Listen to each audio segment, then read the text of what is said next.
Hello once again, welcome to our channel. I hope that you're doing fine, and I hope that this video does find you in absolute good health. Now, yesterday the opposition leaders met, but this time with some new faces, and this was FRED Matiangi and the impeached former public service cabinet secretary, that was JB Muturi. And also there was the presence of Lithuri, who was also a former CS who was impeached from the President Ruto's cabinet. But what was interesting after that meeting with FRED Matiangi, Kalonzo Musyoka, Eugene Wamalo, Martha Karua, and JB Muturi, Lithuri, among other party principals, Morara Kebaso, who has been attending these opposition meetings, was missing yesterday, but rather went to his social handle pages and attacked this group. And let me tell you, the opposition in Kenya is completely compromised.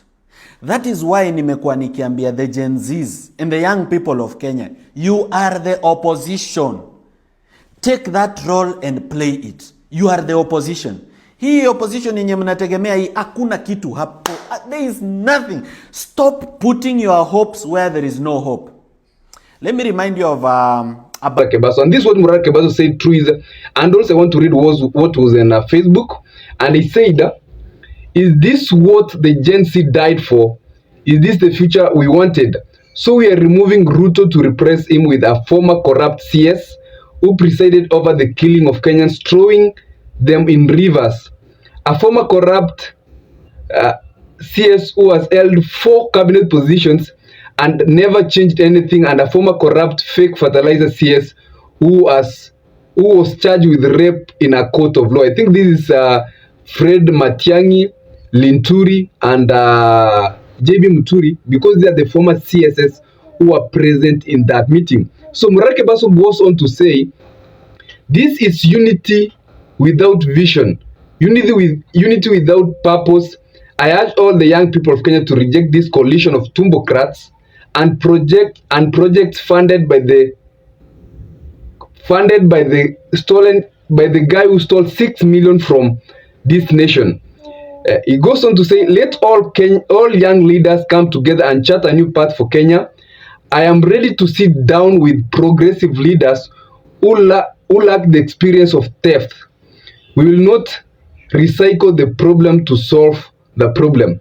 Those were the statement of Morara Kebaso, and he actually shared this all across his social handles. But these statements from Morara Kebaso never got well with a lot of the supporters of these leaders and a lot of Kenyans who have been supporting Morara Kebaso. Remember that Morara Kebaso previously was very famous through his vampire diaries, and a lot of Kenyans came in through to support him.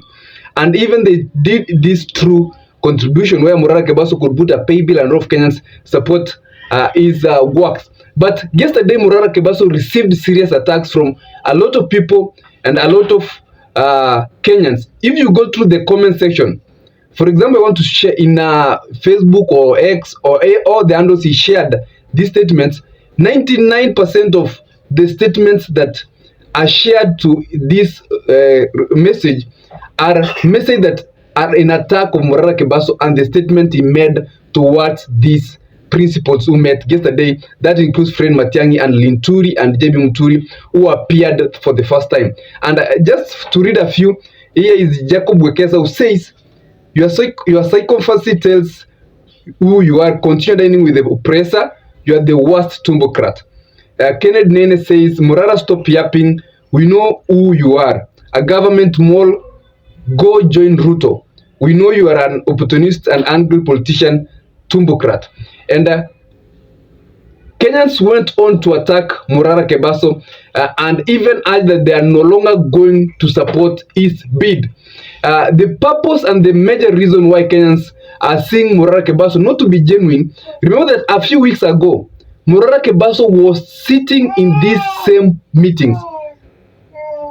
The person Morara Kebaso is calling corrupt, actually before even sitting in this meeting with these principals, Morara Kebaso had even gone ahead to meet Rigathi Gachagau. He even shared a photo of him meeting Morara Kebaso meeting Rigathi Gachagau and saying that shared, he appeared in these meetings, I think two times, before he came out to say that these leaders were tribals. But a lot of Kenyans have come out to tell Morara Kebaso that in this country you cannot win an election alone, and joining of leaders together is not tribal.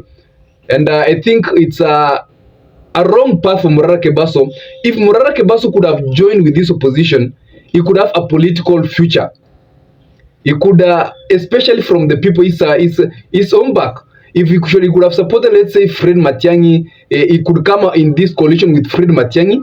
You could get a lot of support from the Gusii region. But if you see in the comment section of these statements, the kisses are the people who are even attacking Morara Kebaso right now. So if Morara Kebaso in future wants to run for any political position, Kenyans are going to judge him for this. And now that they have started painting him as a Ruto project, because of late the attacks towards the government and even the doing of the farm by diaries has really reduced. That was what happened yesterday, ladies and gentlemen. You can tell what you think about Morara Kebaso and what he said about these principles. Do you think Morara Kebaso is on the right path, or Morara Kebaso is losing it all? Because Morara Kebaso tends to believe that these people cannot change the problems we are having as a country right now, and he thinks that young people should come sit down and maybe make him the flag bearer or give him the presidency, or elect him as the presidency through his inject party, and so that he can solve the problems of the Republic of Kenya, which I don't think is absolutely workable at this moment. In this republic, you have to make progress. You can't just wake up one day and become very popular. You have to make progress.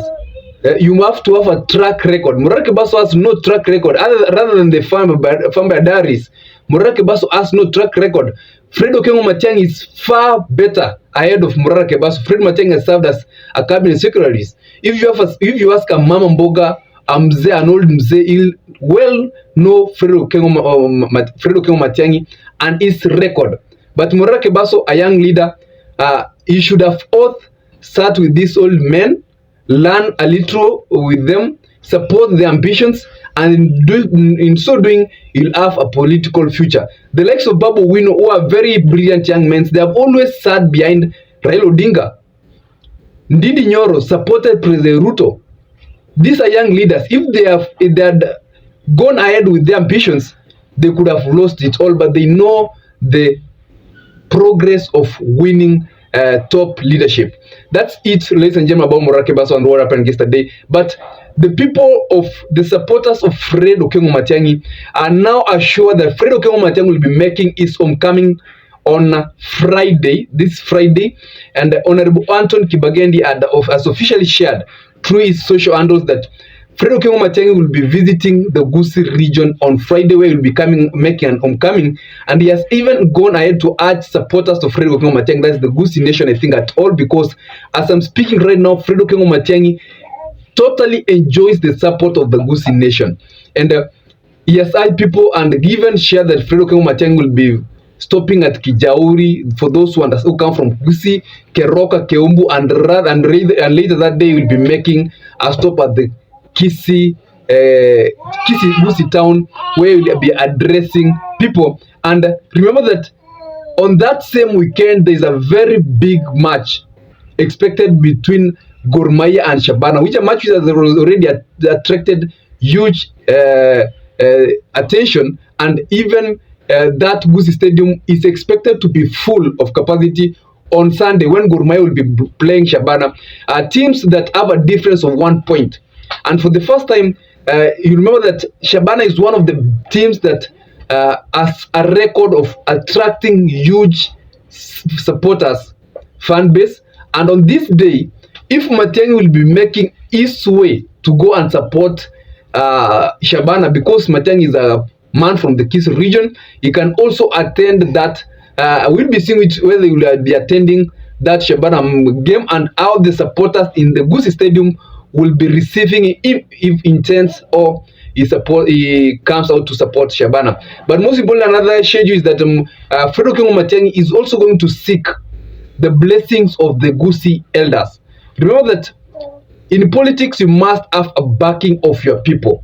Unlike Morara Kebaso, who believes that you can come without the backing of your people and just win the election entirely, which cannot work in the Republic of Kenya. Each person in this country has a tribe, has a belonging, and you must first be supported by your people before you go out to seek support from other countrymen. But FRED Matiangi will be stepping the Kisi region. We expect that he is going to receive the blessings of the Gusii elders, who will rather send him now to go and negotiate with other principals and other parties to ensure that he wins presidency come 2027. Ladies and gentlemen, you can tell me what you think about FRED Matiangi, his homecoming, what we expect, and what do you think FRED Matiangi can do and to work with Kalonzo Musyoka, Rigathi Gachagau, and JB Muturi, and to win the 2027 election. Remember that this coalition, I've always said, if this coalition gets a working formula, the problem with this coalition, I think, is that when it will come to power sharing, the deal of power sharing, who will get the presidency, who will get the running mate position, who will get what CS. This is where the problem stands. But if this coalition is going to get a formula of how they are going to share different positions, in case they remain intact, it's absolutely impossible to win against this coalition if it's united. Mount Kenya region alone has 30% of the registered voters. JB Muturi is now on board. Muturi is on board. That's the Mount Kenya East, which we've been questioning. If Mount Kenya are going to vote in one basket, 30%, those guys only need 21 plus to make someone president. You are going now to bring in the campus in with Kalonzo Musyoka. You are bringing the Kisi in. Eugene Wamalwa is president, I think, and Natembe will be getting on board, and the likes of Cleo Malala. You are going to bring also the Luyas on board. It's absolutely impossible to win against this coalition unless divide and rule happens. This is now where they disagree on who is going to be president. Let's say if Matiangi disagrees with Kalonzo, or if Rigathi Gachagau decides now that he's running for presidency and they disagree with Kalonzo, and we have various presidential candidates from this coalition, that's what can kill this coalition and reduce their chances of winning, which can either lead to a runoff where we'll be having no candidate getting the 50+1 percentage, because all these are possibly strong candidates. But in any case, we are going to have a scenario where this coalition stands united, regardless of who receives the positions, regardless of who takes what. It's quite impossible to win against this coalition. They have the numbers, they have the Gen Z support. Of course, as we speak right now, you can see that the Gen Z are slowly aligning behind this group. FRED Matiangi coming on board, a lot of Gen Z feel enlightened and feel that he's a man who can change. And also remember that Gen Z come from these specific tribes. They will be supporting various leaders. Kalonzo Musyoka as Gen Z from the Kamband region, a lot of them will be supporting them. And Rigathi Gachagau, he will be offering support to this coalition, as he has always urged. Then there is no doubt that President Ruto will become a one-term president, unless, which is a disclaimer, I will always say this coalition disagrees on who receives what position. Ladies and gentlemen, that's all for you today. You can stay safe whenever you are, and always remember to drop a comment in the comment section. And if police what you like, this is always the channel you should always subscribe to. Like this video, and let's meet next time. Stay safe whenever you are, ladies and gentlemen. Have a nice day.